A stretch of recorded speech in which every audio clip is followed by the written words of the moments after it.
IBA और United forum of bank unions मिलकर लगता है रिटायरीज और पेंशनर बैंक एम्प्लॉइज ऑफिसर्स को जिंदा मारने की साजिश कर रहे हैं। यूएफबीयू वर्किंग एम्प्लॉइज के लिए तो कुछ कर नहीं पा रहा, आए दिन समझौते करके सरेंडर पे सरेंडर किए जा रहे हैं। अपने मुद्दे चाहे 5 डेज बैंकिंग हो या कोई भी मुद्दा हो उसको सुलझाने में नाकाम रहे। ऐसे यूएफबीयू के नेताओं ने रिटायर्ड बैंक एम्प्लॉइज के साथ एक बहुत बड़ा धोखा किया है।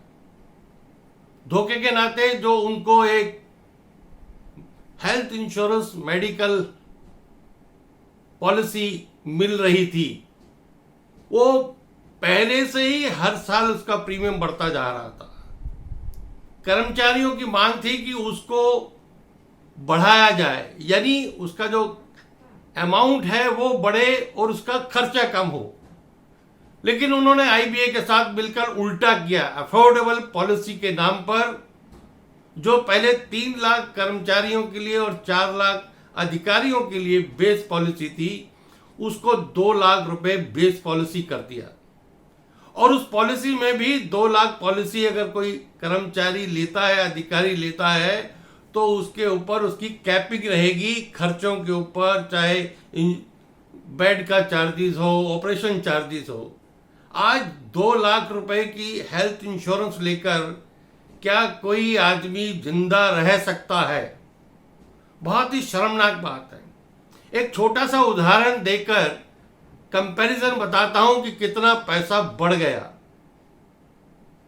पिछली बार की पॉलिसी में अगर कोई 2 लाख की पॉलिसी लेता था तो उसका जो खर्चा था वो 27,557 था बिना डोमिसिलरी के फैमिली का, और 3730 रुपए का 1 लाख का वो टॉप अप लेकर 31,287 रुपए में वो कुल मिलाकर 3 लाख की पॉलिसी ले लेता था और उसमें कोई कैपिंग नहीं थी।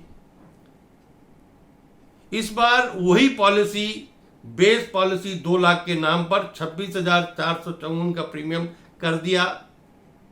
लेकिन अगर 1 लाख की टॉप अप लेकर आता है तो उसको 27,159 रुपए देने पड़ेंगे। 53,613 में वो 3 लाख की पॉलिसी ले पाएगा, जिसमें 2 लाख के ऊपर कैपिंग है और 1 लाख के ऊपर जो टॉप है उसके ऊपर उसको कैपिंग नहीं मिलेगी।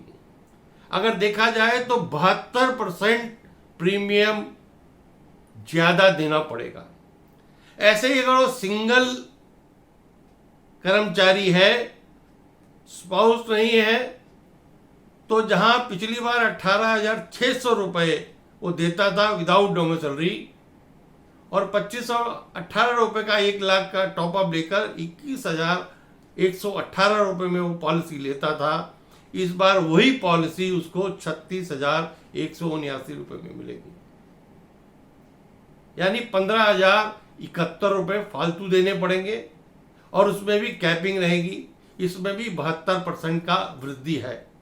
वैसे ही डोमिसिलरी ट्रीटमेंट के साथ जो दर आई है उसमें लगभग 85% प्रीमियम बढ़ गया है। आईबीए और यूएफबीयू क्या चाहता है कि बैंक, रिटायर, पेंशनर्स और रिटायरीज जिंदा ना रहें।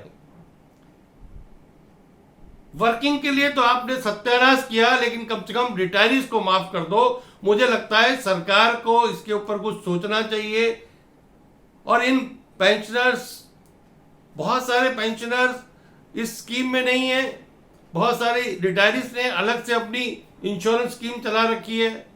आज समय है सभी रिटायरीज को मिलकर इस लड़ाई को लड़ने के लिए, नहीं तो यूएफबीयू और आईबीए पेंशनर्स, रिटायरीज को कहीं का नहीं रहने देगी। सरकार से मिलकर बात करने की जरूरत है कि इन पेंशनर्स के लिए मेडिकल, जो कि एक सोशल सिक्योरिटी है, जब सरकार आयुष्मान के नाम पर आम जनता को इतने 5 लाख रुपए तक इंश्योरेंस दे रही है, तो बैंक कर्मचारियों को क्यों नहीं?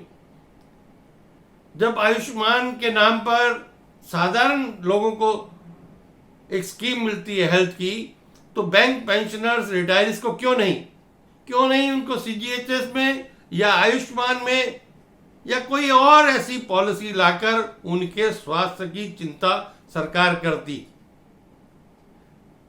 आज समय है सभी रिटायर्ड ऑर्गेनाइजेशन को मिलकर इस यूबीयू को, इस आईबीए को सबक सिखाने की जरूरत है कि आप हमारी ये जो दलाली है ये बंद करो और पेंशनर को आसानी से जिंदा रहने दो।